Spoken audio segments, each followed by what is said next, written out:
নমস্কার।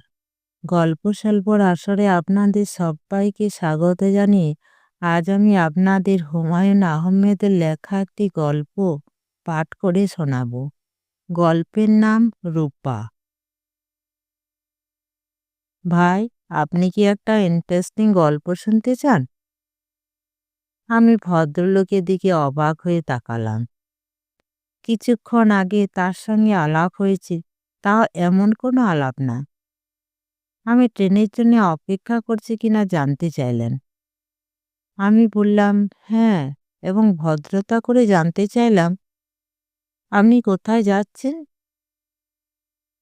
ভদ্রলোক হাসি মুখে বললেন, আমি কোথাও যাচ্ছি না। আমি আমার স্ত্রীকে রিসিভ করতে এসেছি। ও চিটাগাং থেকে আসছে। ট্রেন 2 ঘন্টা লেট। ফিরে যেতে ইচ্ছে করছে না। বাসায় যাব আবার আসবো, ভাবলাম অপেক্ষা করি। তার সঙ্গে এইটুকুই আমার আলাপ। এই আলাপে সূত্র ধরে কেউ যখন বলে, ভাই, আপনি কি একটা ইন্টারেস্টিং গল্প শুনতে চান, তখন খানিকটা হলেও বিস্মিত হতে হয়। অপরিচিত লোকের কাছ থেকে গল্প শোনার আগ্রহ আমার কম। তাছাড়া আমি আমার দীর্ঘদিনের অভিজ্ঞতায় লক্ষ্য করেছি, ইন্টারেস্টিং গল্প বলে যে গল্প শুরু হয়, সে গল্প কখনো ইন্টারেস্টিং হয় না। আমি কিছু না বলে চুপ করে রইলাম। ভদ্রলোক বুদ্ধিমান হলে আমার চুপ করে থাকার অর্থ বুঝতে পারবেন। বুদ্ধিমান না হলে এই গল্প আমার শুনতেই হবে। দেখা গেল ভদ্রলোক মোটেই বুদ্ধিমান নন। পকেট থেকে পানের কৌটা বের করে পান সাজাতে সাজাতে গল্প বলা শুরু করলেন। আপনি নিশ্চয়ই খুব বিরক্ত হয়ে আমার কথা শুনছেন। নিতান্তই অপরিচিত একজন মানুষ হড়বড় করে গল্প বলা শুরু করেছে। বিরক্ত হওয়ারই কথা, কিন্তু সমস্যাটা কি জানেন? আজ আমার জন্য একটা বিশেষ দিন। এই বিশেষ দিনে আমার মজার গল্পটা কাউকে না কাউকে বলতে ইচ্ছে করে। যদি অনুমতি দেন, গল্পটা বলি। বলুন। আপনি কি পান খান? জি না। একটা খেয়ে দেখুন মিষ্টি পান, খারাপ লাগবে না। আপনি কি বিশেষ দিনে গল্পের সঙ্গে সঙ্গে সবাইকে পানও খাওয়ান? ভদ্রলোক হেসে ফেললেন, আন্তরিক ভঙ্গিতেই হাসলেন। ভদ্রলোকের বয়স 40-এর মতো হবে। অত্যন্ত সুপুরুষ। ধবধবে সাদা পায়জামা পাঞ্জাবিতে তাকে চমৎকার মানিয়েছে। মনে হচ্ছে তিনি স্ত্রীর জন্য খুব সেজেগুজে এসেছেন। প্রায় 20 বছর আগের কথা। আমি তখন ঢাকা বিশ্ববিদ্যালয়ে অনার্স করছি পদার্থবিদ্যায়। এখানে অন্ধকার বলে আপনি সম্ভবত আমাকে পরিষ্কার দেখতে পাচ্ছেন না। আলো থাকলে বুঝতেন আমি বেশ সুপুরুষ। 20 বছর আগে দেখতে রাজপুত্রের মতো ছিলাম। ছাত্রমহলে আমার নাম ছিল দ্য প্রিন্স। মজার ব্যাপার হচ্ছে, মেয়ে মহলে আমার কোনো পাত্তা ছিল না।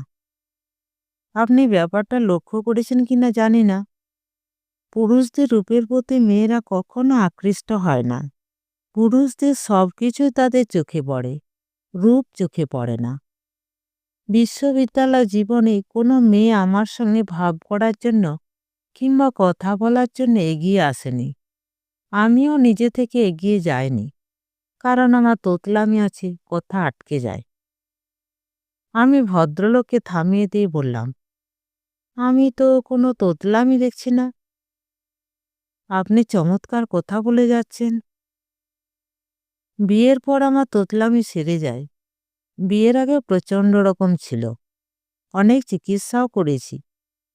মার্বেল মুখে নিয়ে কথা বলা থেকে শুরু করে হোমিওপ্যাথি ওষুধ, পীর সাহেবের তাবিজ, কিছুই বাদ দেয়নি। যাই হোক, গল্পে ফিরে যায়। আমার সাবডিয়ারি ছিল ম্যাথ এবং কেমিস্ট্রি। সাবডিয়ারিতে একটি মেয়েকে দেখে আমার প্রায় দম বন্ধ হয়ে যাবার মতো অবস্থা হয়। কি মিষ্টি চেহারা, দীর্ঘ পল্লব, ছায়াময় চোখ। সে চোখ সবসময় হাসছে। ভাই, আপনি কি কখনো প্রেমে পড়েছেন? জি না। প্রেমে না পড়লে আমার এই সময়কার মানসিকতা আপনাকে বোঝাতে পারবো না। আমি প্রথম দিন মেয়েটিকে দেখে পুরোপুরি অসুস্থ হয়ে পড়লাম। সারা রাত ঘুম হলো না। প্রচণ্ড পানির পিপাসায় একটু পর পর গলা শুকিয়ে যায়। পানি খাই আর মহসিন হলের বারান্দায় হাঁটাহাঁটি করি। সপ্তাহে আমাদের দুটো মাত্র সাবডিয়ারি ক্লাস। রাগে দুঃখে আমার কাঁদতে ইচ্ছা করে। প্রতিদিন একটি করে সাবডিয়ারি ক্লাস থাকলে কি ক্ষতি হতো? সপ্তাহে দুটো ক্লাস মানে 50 মিনিট করে 100 মিনিট চোখের পলকে শেষ হয়ে যায়। তাছাড়া মেয়েটা খুব ক্লাস ফাঁকি দেয়। এমনও হয়েছে সে পরপর 2 সপ্তাহ কোনো ক্লাসই করল না। তখন আমার ইচ্ছে করতো লাফ দিয়ে মহসিন হলের ছাদ থেকে নিচে পড়ে সমস্ত জ্বালা যন্ত্রণার অবসান ঘটায়। সে যে কি ভয়াবহ কষ্ট আপনি বুঝবেন না, কারণ আপনি কখনো প্রেমে পড়েননি।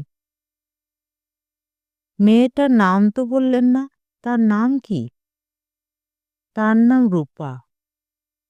সেই সময় আমি অবশ্যই তার নাম জানতাম না। নাম কেন কিছুই জানতাম না। কোন ডিপার্টমেন্টের ছাত্রী তাও জানতাম না। শুধু জানতাম তার সাবডিয়ারিতে কেমিস্ট্রি আছে এবং সে কালো রঙের একটা মরিস মাইনর গাড়িতে করে আসে। গাড়ির নাম্বার 8781। আপনি তার সম্পর্কে কোনো রকম খোঁজ নেননি? না, খোঁজ নিইনি, কারণ আমার সব সময় ভয় হতো খোঁজ নিতে গেলেই জানবো মেয়েটির হয়তো বা কারোর সঙ্গে ভাব আছে। একদিনের একটা ঘটনা বললে আপনি বুঝতে পারবেন। সাবসিডিয়ারি ক্লাসের শেষে আমি হঠাৎ লক্ষ্য করলাম মেয়েটা হেসে হেসে একটা ছেলের সঙ্গে গল্প করছে। আমার সমস্ত শরীর কাঁপতে লাগলো। মনে হলো আমি অজ্ঞান হয়ে পড়ে যাব। সব ক্লাস বাদ দিয়ে হলে চলে এলাম এবং কিছুক্ষণের মধ্যে সমস্ত শরীর কাঁপিয়ে আমার জ্বর এসে গেল। আশ্চর্য তো, আশ্চর্য তো বটেই। পুরো 2 বছর আমার এইভাবেই কাটল। পড়াশোনা মাথায় উঠল। তারপর একদিন অসীম সাহসের কাজ করে ফেললাম। মরিস মাইনর গাড়ির ড্রাইভারের কাছ থেকে বাড়ির ঠিকানা জেনে নিলাম। তারপর মেয়েটিকে সম্বোধনহীন একটা চিঠি লিখলাম।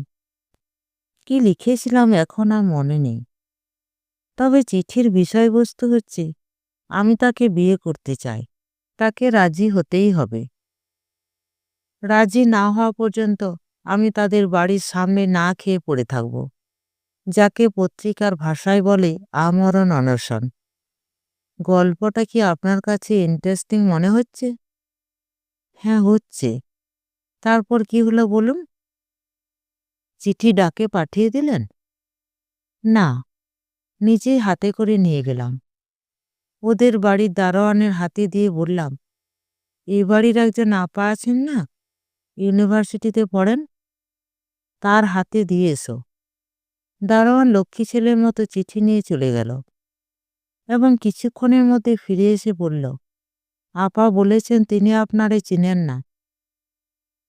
আমি বললাম, তিনি ঠিকই বলেছেন, তবে আমি তাকে চিনি, এটাই যথেষ্ট। এই বলে আমি গেটের বাইরে খুঁটি গেড়ে দাঁড়িয়ে গেলাম।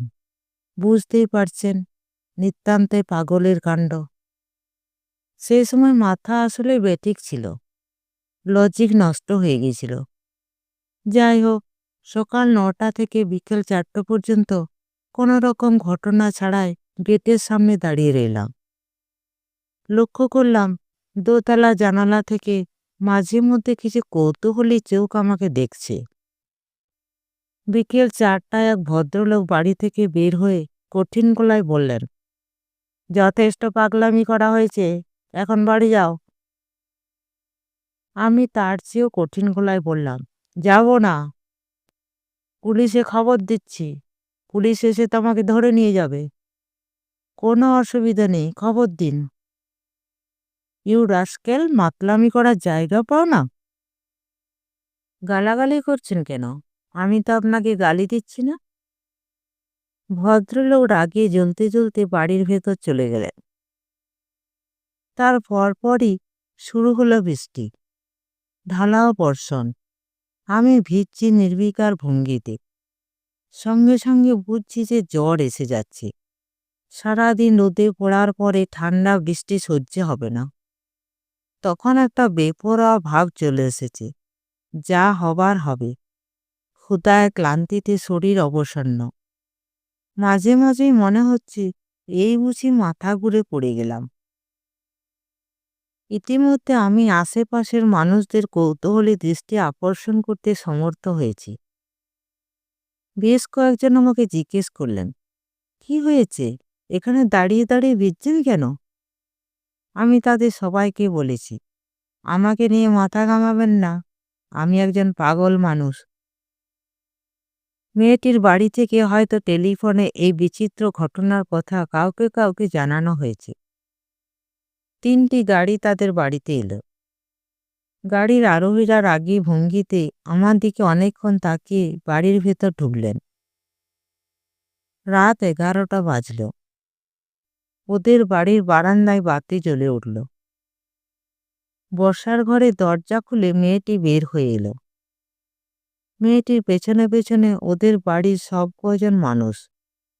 ওরা কেউ বারান্দা থেকে নামল না। মেয়েটি একা এগিয়ে এলো, আমার সামনে এসে দাঁড়ালো এবং অসম্ভব কোমল গলায় বলল, কেন পাগলামি করছেন? আমি হতভম্ব হয়ে তাকিয়ে রইলাম, কারণ এ মেয়ে সে মেয়ে নয়, অন্য একটি মেয়ে। একে আমি কোনোদিন দেখিনি। মরিস মাইনার গাড়ির ড্রাইভার আমাকে ভুল ঠিকানা দিয়েছে, হয়তো ইচ্ছে করে দিয়েছে। মেয়েটি নরম গলায় বলল, আসুন, ভেতরে আসুন, টেবিলে খাবার দেওয়া হয়েছে, আসুন তো। আমি উঠে দাঁড়ালাম, বলতে চেষ্টা করলাম, কিছু মনে করবেন না, আমার ভুল হয়ে গেছে। আপনি সে মেয়ে নন, আমি অন্য একজন। মেয়েটির মমতায় ডোবায়া চোখের দিকে তাকিয়ে এই কথা বলা সম্ভব হলো না। এত মমতা নিয়ে কোনো নারী আমার দিকে তাকায়নি। জ্বরের ঘোরে আমি ঠিকমতো পা ফেলতে পারছিলাম না। মেয়েটি বলল, আপনার বোধহয় শরীর খারাপ, আপনি আমার হাত ধরে হাঁটুন, কোনো অসুবিধা নেই। বাসার সবাই বারান্দায় দাঁড়িয়ে কঠিন চোখে আমাদের দিকে তাকিয়ে আছে। তাদের সবার কঠিন দৃষ্টি উপেক্ষা করে মেয়েটি হাত বাড়িয়ে দিল। যে গভীর ভালোবাসায় হাত বাড়ালো, সে ভালোবাসাকে উপেক্ষা করার ক্ষমতা ঈশ্বর মানুষকে দেননি। আমি তার হাত ধরলাম। এই 20 বছর ধরেই ধরে আছি। মাঝে মাঝে এক ধরনের অস্থিরতা বোধ করি। ভ্রান্তির এই গল্প আমার স্ত্রীকে বলতে ইচ্ছা করে, বলতে পারি না। তখন আপনার মতো অপরিচিত একজন কাউকে খুঁজে বের করি, গল্পটা বলি, কারণ আমি জানি এই গল্প কোনোদিন আমার স্ত্রীর কানে পৌঁছাবে না। আচ্ছা ভাই, উঠি, আমার ট্রেন এসে গেল। ভদ্রলোক উঠে দাঁড়ালেন। দূরে ট্রেনের আলো দেখা যাচ্ছে, রেল লাইনে ঘর ঘর শব্দ উঠছে। ট্রেন সত্যি সত্যি এসে গেল। নমস্কার। গল্পটি ভালো লাগলে চ্যানেলটিকে লাইক, শেয়ার এবং সাবস্ক্রাইব করবেন। আপনাদের সহযোগিতা এবং ভালোবাসা আমার খুবই প্রয়োজন।